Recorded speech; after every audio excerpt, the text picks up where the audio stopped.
오늘 말씀의 제목은 영적 부흥을 위해입니다. 영적 부흥을 위해. 아무리 좋은 것도 지겨울 때가 있죠. 관계도 그렇습니다. 아무리 사랑하는 사람과의 관계라 할지라도 권태기라고 하는 것이 존재하죠. 그런데 영적인 권태기도 있습니다. 처음에 열정과 사랑을 잃어버리고 습관적이고 형식적인 그러한 신앙으로 이어지게 되는 영적인 권태기. 이것을 극복할 수 있는 길은 하나밖에 없습니다. 바로 부흥을 경험하는 것입니다. 영적인 권태기에서 벗어나 다시금 하나님과의 뜨거운 사랑의 관계로 나아갈 수 있는 길은 우리 안에 부흥이 임해야 한다는 것이죠. 부흥은 영적인 갱신, 또 영적인 각성을 의미합니다. 70년이라고 하는 기나긴 세월 속에서 바벨론과 페르시아의 포로에서 벗어나 새로운 마음으로 유다로 귀환했던 그들은 여전히 영적인 부흥을 경험하지 못하고 있었습니다. 느헤미야와 더불어 성벽을 재건한 이후 그들은 정말로 재건해야 할 것이 무엇인가? 바로 그들의 영적인 부흥이었다고 하는 것이죠. 오늘 본문은 그 영적 부흥의 현장을 독자로 하여금 경험하게 해줍니다. 이스라엘 백성들에게 영적인 부흥을 경험하게 한 것은 다름 아닌 하나님의 말씀이었습니다. 포로에서 벗어나 자유민으로서의 신분을 얻게 되어서가 아니라 또한 예루살렘 성벽을, 그 무너졌던 예루살렘 성벽을 다시 재건했기 때문이 아니라 이 하나님의 말씀을 듣는 것으로 또 하나님은 그들의 마음 가운데 다시금 부흥의 불을 지피워 주셨다라고 하는 것이죠. 오늘 새벽에는 이 본문에 기록된 수문 앞 광장에서의 말씀 사경회를 바탕으로 영적인 갱신과 또한 각성이 필요한 이들에게 말씀을 통한 영적인 부흥을 이루기 위해 우리에게 과연 필요한 것이 무엇인지 함께 살펴보고 도전과 결단을 함께 나누어 보는 시간을 갖기를 원합니다. 영적인 부흥을 위해 첫 번째로 우리는 말씀을 통해 우리의 신앙을 재정의해야 한다고 하는 것입니다. 말씀을 통해 우리의 신앙을 재정의해야 한다. 1절을 보십시오. 이스라엘 자손이 자기들의 성읍에 거주하였더니 일곱째 달에 이르러 모든 백성이 일제히 수문 앞 광장에 모여 학사 에스라에게 여호와께서 이스라엘에게 명령하신 모세의 율법책을 가져오기를 청하매. 자, 오늘 본문에 등장하고 있는 이 수문 앞 광장 앞에서의 이 말씀 사경회, 이것은 다름 아닌 백성들이 에스라에게 요청한 것이었습니다. 에스라와 느헤미야가 그 군중들을 모은 것이 아닙니다. 바로 이스라엘 백성들이 에스라에게 그 율법책을 가지고 오기를 원했다라고 하는 사실이죠. 5절과 6절을 보십시오. 에스라가 모든 백성 위에 서서 그들 목전에 책을 펴니 책을 펼 때에 모든 백성이 일어서니라. 에스라가 위대하신 하나님 여호와를 송축하며 모든 백성이 손을 들고 아멘 아멘 하고 응답하고 몸을 굽혀 얼굴을 땅에 대고 여호와께 경배하니라. 당시 오늘날처럼 이렇게 말씀을 들을 수 있는 공간이 있었겠습니까? 마이크와 음향 설비가 있었겠습니까? 에스라가 율법책을 이렇게 큰 소리로 읽으면 옆에 쭉 늘어선 사람들이 그 율법의 그 말씀들을 전달하는 방식이었습니다. 그렇게 열악한 환경 속에서도 에스라가 율법책을 펼칠 때 모든 백성들이 그 자리에서 일어났다고 합니다. 그리고 에스라의 음성에 귀 기울이고 위대하신 여호와 하나님을 송축하고 손을 들고 아멘 아멘 응답하였다. 바로 이 그날의 그 뜨거운 현장을 이 독자들로 하여금 고스란히 전해지게 하는 본문입니다. 오늘 이 사경회의 주체는 느헤미야가 아니었습니다. 에스라도 아닙니다. 바로 그것을 듣고 있는 백성들이었다는 것에 우리는 큰 의미를 두어야 한다고 하는 것이죠. 영적인 지도자들이 억지로 읽으라고 해서 또 들으라고 해서 그들이 모인 것이 아니라 그들이 자발적으로 하나님의 말씀을 듣겠다고 요청하고 나온 것입니다.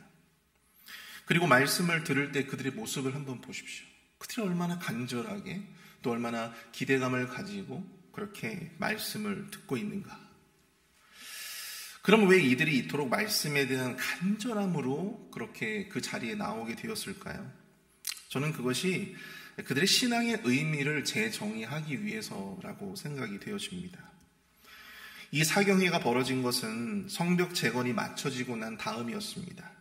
성벽 재건은 이스라엘 백성들에게 있어서는 굉장히 큰 사역이었죠.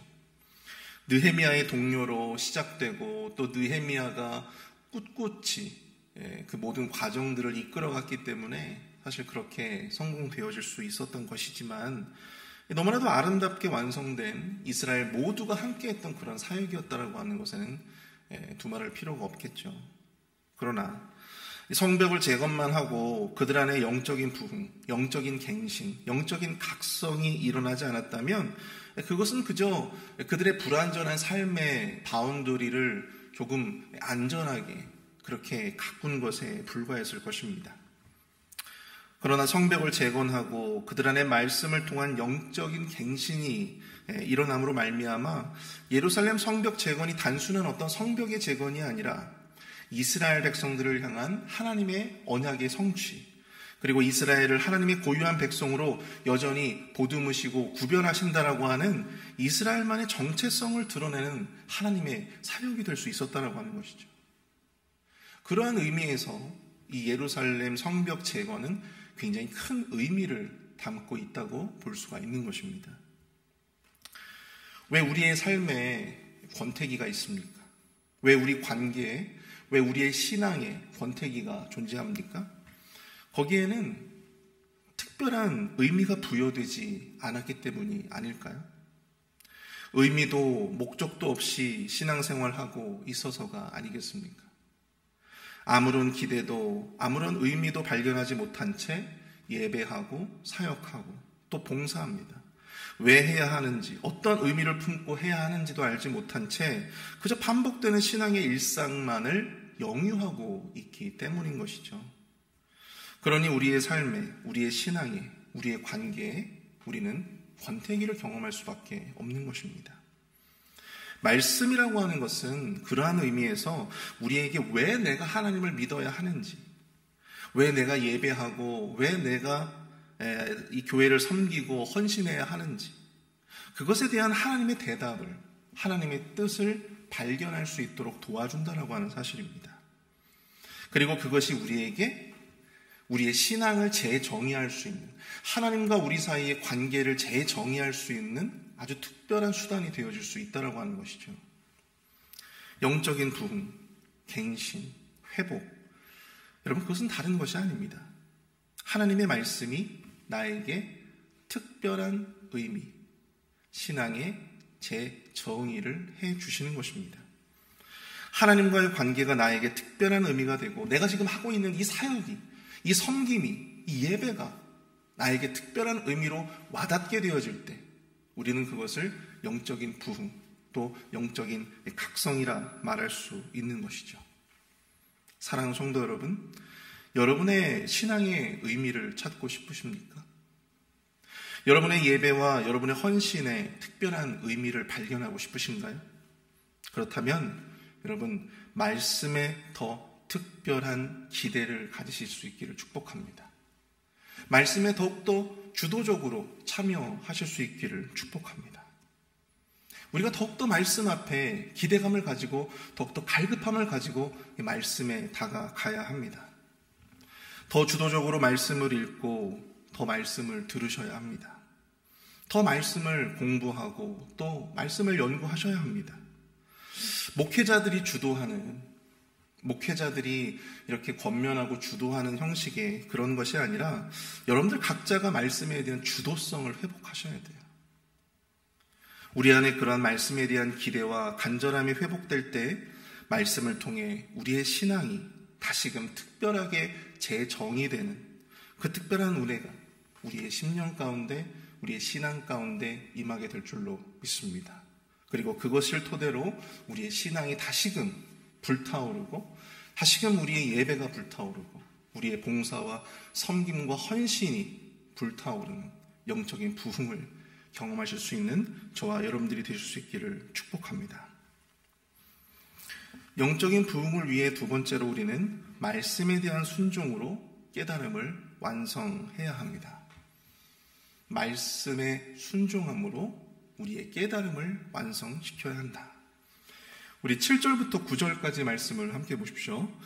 예수아와 바니와 세레바와 야민과 악굽과 사부대와 호디아와 마아세아와 그리다와 아사랴와 요사밧과 하난과 블라야와 레위 사람들은 백성이 제자리에 서 있는 동안 그들에게 율법을 깨닫게 하였는데 하나님의 율법책을 낭독하고 그 뜻을 해석하여 백성에게 그 낭독하는 것을 다 깨닫게 하니 백성이 율법의 말씀을 듣고 다 우는지라. 총독 느헤미야와 제사장 겸 학사 에스라와 백성을 가르치는 레위 사람들이 모든 백성에게 이르기를 오늘은 너희 하나님 여호와의 성일이니 슬퍼하지 말며 울지 말라 하고. 에스라가 말씀을 전하고 이스라엘 백성들이 그 말씀을 제대로 해석하고 또 이해하고 또한 그것을 깨달을 수 있도록 많은 사람들이 도움을 주었습니다. 그 결과 백성들이 이 율법의 말씀을 다 듣고 울었다고 그렇게 본문은 이야기합니다. 감정적인 변화가 나타나는 것이죠. 말씀을 듣고 깨달았던 그들의 첫 번째 변화는요, 바로 이 감정의 변화였어요. 감정의 변화. 아마도 그 울음은, 그 눈물은 회개의 눈물이 아니었을까 생각해 보게 됩니다.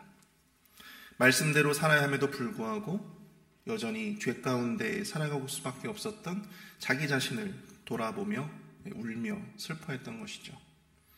로마서 3장 20절은 이렇게 말씀합니다. 율법으로는 죄를 깨달음이니라.